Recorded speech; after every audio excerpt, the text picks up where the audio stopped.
अभी जो एलजी ने नोटिफिकेशन जारी किया है उससे न्याय व्यवस्था जो है वो ध्वस्त हो जाएगी। थाने में जो मास्टरमाइंड होगा वो आंसर बना के तैयार रखेगा और तख्ती से भी दिखा सकता है, कैमरे का फोकस एक जगह होगा, बहुत सारी उसमें प्रॉब्लम्स हैं और फिर करप्शन को जो है वो इससे बढ़ावा मिलेगा।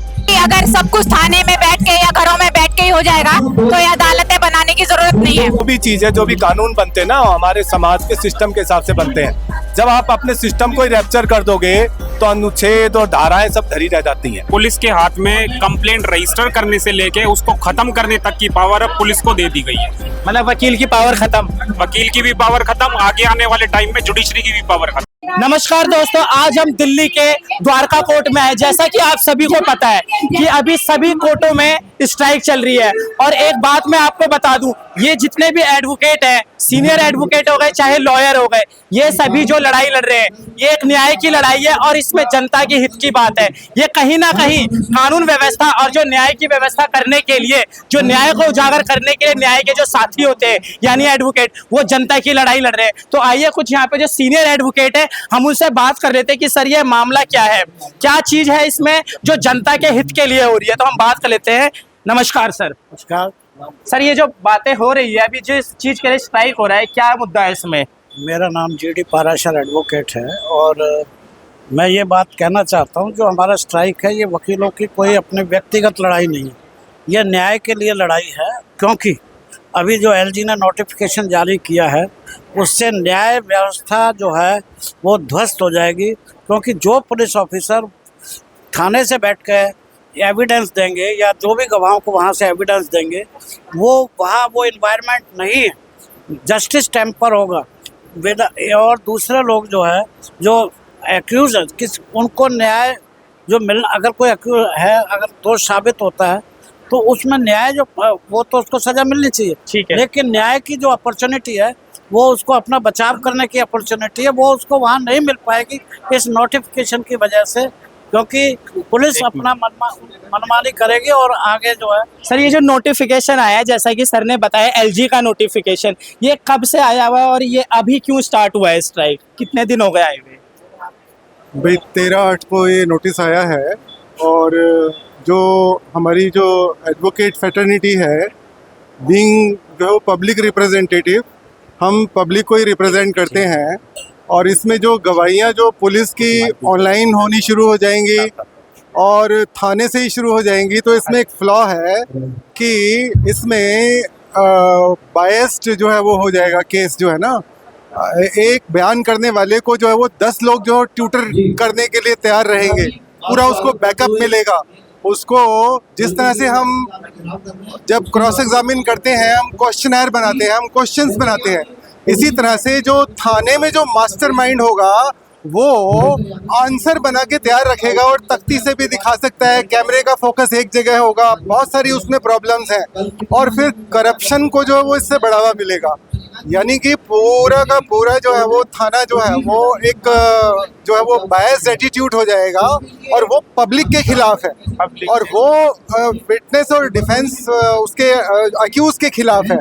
तो डिफेंस जो है वो ठीक नहीं हो पाएगा और इसकी एक कॉन्स्टिट्यूशन की, संविधान की जो है वो बहुत ही अवहेलना हो जाएगी इससे।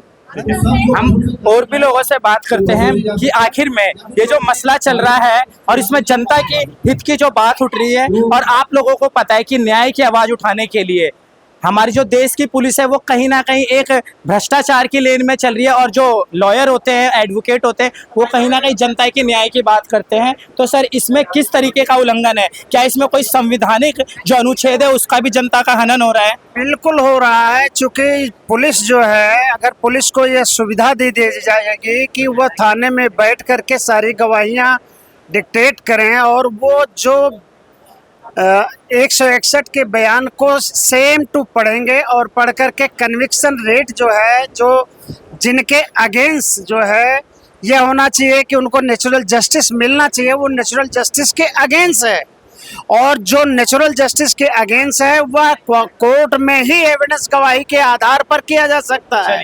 हम बात करते हैं और भी हमारे यहाँ पे आप देखेंगे सभी लोग यहाँ पे स्ट्राइक पे, ये द्वारका का कोर्ट है। प्रधान जी बताएंगे। हम हाँ जी सर, क्या कहेंगे आप? इसमें कोई संवैधानिक जो अनुच्छेद होती है जो जनता के लिए, क्या उसका भी कोई उल्लंघन हो रहा है इसमें? तो आप बताएंगे एक बार कौन सा आर्टिकल ऐसा है जो जनता के हित की जो बात करता है उसका उल्लंघन हो रहा हो? देखिए, एक ना प्रिंसिपल ऑफ नेचुरल जस्टिस होता है कि जो भी चीज़ें, जो भी कानून बनते हैं ना, हमारे समाज के सिस्टम के हिसाब से बनते हैं। जब आप अपने सिस्टम को ही रैप्चर कर दोगे तो अनुच्छेद और धाराएं सब धरी रह जाती हैं। पहले जो आपने जो तीनों आईपीसी, सीआरपीसी और एविडेंस चेंज करा, उसके बाद आपने जो ये बोल दिया कि पुलिस वाला थाने से, जब एविडेंस होती है तो हम अलग अलग स्टेटमेंट्स करवाते हैं। अगर जो एक ही केस में 4 पुलिस वाले हैं तो एक को रूम के, बाकी के 3 लोगों को रूम के बाहर रखा जाता है, जिससे कि वो एक दूसरे की स्टेटमेंट्स को कोरिलेट ना कर दें। तो यदि वो सारे के सारे जब एक ही थाने में करेंगे तो उनका कोरिलेशन तो ऑटोमेटिकली बन जाएगा ना, कन्विक्शन होगी ही होगी। तो जब कन्विक्शन होनी, 100% कन्विक्शन होनी, तो फिर ट्रायल किस लिए? जो सर पुलिस वालों के यहाँ से जो चार्जशीट फाइल होती है 3 महीने बाद आती है, 90 दिनों बाद, तो उस चार्जशीट में क्या लगता है कि कुछ चीज़ें ऐसी होती है जो झूठी गवाही के तौर पे हो? बिल्कुल, बहुत सारे ऐसे मैटर होते हैं जो पुलिस वाले जब पुलिस चीज़ों को मैनिपुलेट करती है ना, तो वो क्या करते हैं कि चीज़ों को बहुत ज़्यादा हैंकी सैंकी करते हैं। तो जब वो चार्जशीट होती है उसमें बहुत सारे लेगुनाज होते हैं। जब हम ट्रायल चलता है, जब हम उनको पुलिस वालों को क्रॉस करते हैं तो उसमें उन लेगुनाज को निकाल के लाते हैं। उसी के बिहाफ पे एक्यूज जो होता है, जो भी बेगुनाह है, जो गुनाहगार है, उसे सजा हो जाती है। अगर जो फुल प्रूफ केस सच्चा है तो सजा होगी। अगर जो केस में झूठी है, किसी पिस्टल कहीं की कहीं लगा दी, छुरा किसी का उठा के किसी पे लगा दिया, खून जो है आदमी के बजाय भेड़ का लगा के रख दिया, तो वहाँ पुलिस वाले फंसते हैं। तो अगर जो ऐसा होगा तो पुलिस वाले हिसाब से घुमाएंगे। ये चीज़ है, तो उस चीज़ को कंट्रोल करने के लिए पुलिस के स्टेटमेंट आके यहीं पे होनी चाहिए, क्रॉस यहीं होना चाहिए, फेस टू फेस इंटरेक्ट हो सके और पता लग सके वो क्या कह रहे हैं क्या नहीं कह रहे। आप क्या कहेंगे इस पे सर? इसमें संक्षेप में मैं एक चीज बताना चाहूंगा। पुलिस के हाथ में कंप्लेंट रजिस्टर करने से लेके उसको खत्म करने तक की पावर अब पुलिस को दे दी गई है। मतलब वकील की पावर खत्म, वकील की भी पावर खत्म, आगे आने वाले टाइम में जुडिशरी की भी पावर खत्म। तो फिर थाने में ही सब कुछ होगा, थाने से ही सारा सोल्यूशन होगा, सारा टोटली वहीं से केस रजिस्टर आपकी होगा। मांग क्या है, कैसे इस चीज का समाधान हो सकता है? ये जो नोटिफिकेशन एलजी साहब लेके आए हैं, इनको वापस लिया जाए। हमारी वापस यही लेने का क्या है, इसका मतलब क्या क्या प्रावधान है? प्रावधान ये है, जो नोटिफिकेशन इशू किया उसको वैसे ही वापस लिया जाए। वैसे लिया जाए। तो ये किसी के दबाव में आया है ऐसा कोई नोटिफिकेशन? सर ये जो नोटिफिकेशन आया है पहले नहीं था, अब ये किसी के दबाव में आया है कुछ? ये मे भी मतलब पुलिस का ही प्रेशर हो सकता है। पुलिस ने सारा कुछ फंडिंग इकट्ठा करके सारा कुछ अपने फेवर में कर लिया है। ये बिल्कुल ड्रैकोनियन नोटिफिकेशन है and it should be quest. जो 13 अगस्त का जो एलजी साहब का नोटिफिकेशन है बिल्कुल ड्रैकोनियन है, because it is against natural justice. और नेचुरल जस्टिस का मतलब क्या है? लॉ क्या है? न्याय सिर्फ होना नहीं चाहिए, ये होते हुए दिखना भी चाहिए न्याय। तो that is totally against the natural law. इसमें सर जो जैसे कि ये बात आई, ये बातें सीपी सर के पास गई है, जो अभी सीपी अपॉइंट हुए हैं। सीपी ये सभी के संज्ञान में है। इवन हमने सीएम साहब से भी मीटिंग की है और सीएम साहिब ने उन्होंने अभी एश्योरेंस दिया है कि they are taking care of it, है ना। अच्छा, बट फाइनली अभी तक कोई रिजल्ट आया नहीं है। तो कल फाइनली हमारा घेराव है एलजी साहब का, तो और साहब का कार्यालय का घेराव है और ये हम इसको हटवा के ही रहेंगे। बिल्कुल ये अगेंस्ट नेचुरल जस्टिस। सर ये जो आपका जो भी स्ट्राइक चल रहा है, हम मैम से बात, मैम ये जो आपका स्ट्राइक चल रहा है ये जनता तक कब तक पहुंचेगा? अभी तो सारे डिस्ट्रिक्ट कोर्ट में आपको मैं बताऊँ, जनता तक तब पहुंचेगी ना जब सारे कोर्ट के वकील लोग एक होंगे। और मैं तो एक ही रिक्वेस्ट करूंगी कि जितने भी हमारे वकील साहब हैं अपने अपने क्लाइंटों तक ये बात मैसेज पहुंचाए। इस मैसेज को पहुंचाना बहुत जरूरी है, क्योंकि क्लाइंट तक पहुंचेगा तभी जनता तक पहुंच पाएगी सर। और हमारे जनता तक किसी को पता ही नहीं है। नहीं सर, जनता तक हम लोग पहुंचाने की कोशिश कर रहे हैं, पहुंचाएंगे। हाँ, जनता को उसके लिए क्या प्रोग्राम है कि आप लोग जंतर मंतर जाएंगे या रामलीला जाएंगे? नहीं, हम लोग जाएंगे एलजी हॉल जाके हम लोग वहाँ पे है ना स्ट्राइक करेंगे। हम कोशिश करेंगे जब तक वो ऑर्डर पास ना करे तब तक हम है ना यहाँ पे रुकेंगे नहीं। आइए हमारे प्रधान जी से बात करते हैं। प्रधान जी, सर ये जो आपका जो भी चल रहा है एडवोकेट का, अलग अलग डिस्ट्रिक्ट कोर्ट में चल रहा है, रोहिणी में, 30 हजारी में, कक्कड़ुआ में और अभी द्वारका में भी है। तो जनता के हित की जब बात हो रही है तो आप सभी लोग कब इकट्ठे होके जनता के पास तक पहुंचेंगे ताकि इसका समाधान और भी उचित रूप से हो सके। हमारी कोऑर्डिनेशन कमेटी जो डिसीजन लेती है सारी बारों में इम्प्लीमेंट होता है वो उसका। और हम ये चाहते हैं कि जनता की लड़ाई ही वकील लड़ रहे हैं।